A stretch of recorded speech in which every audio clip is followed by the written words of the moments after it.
당시 노무현 대통령은 철도 노조의 불법 파업에 대해 노조 지도부를 위한 노동운동, 정치투쟁은 정부가 보호할 수 없고 법에 따른 대처를 해야 한다며 공권력을 투입을 했습니다. 파업 돌입 초기부터 공권력을 투입해 나흘 만에 파업을 해산시키고 노조원 무려 1,500여 명을 연행을 했습니다.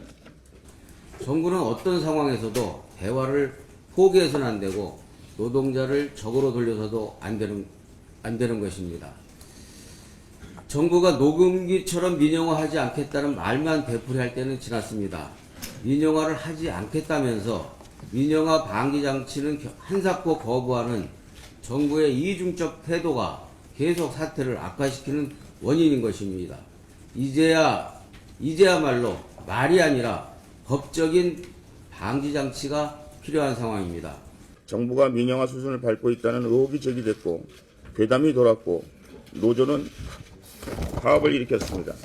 하지만 정부는 흔들리지 않고 인천공항 공사를 설립했고 공항 사업에 있어 공기업 간의 경쟁 체제가 시작됐습니다.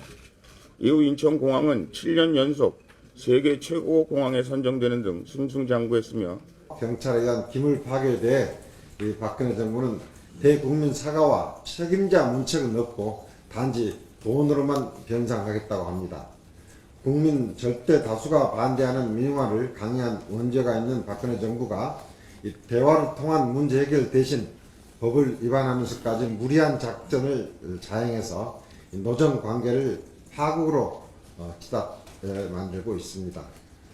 박근혜 정부는 당장 사과하고 이 경찰청장 등 책임자를 그 당시 민정수석이었던 문재인 의원도 또 한편 이렇게 가설을 했습니다. 철도 파업의 경우 대화 타협의 여지가 전혀 없다. 또 이렇게 얘기했습니다.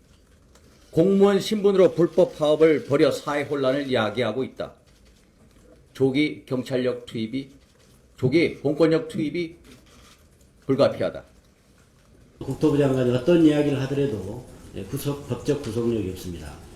더구나 또 조건부 면허 발급이 법적 구속력이 있다는 국토부 장관의 발언에 대해서 법무법인 세종과 대륙 아주에서 이미 철도 공사가 이 법무법인의 자문을 받아본 결과 어떤 조건부 면허 발급 등은 전혀 법적 구속력이 없다는 오히려 자기들이 받아놓은 이 서류를 숨기고 있었습니다.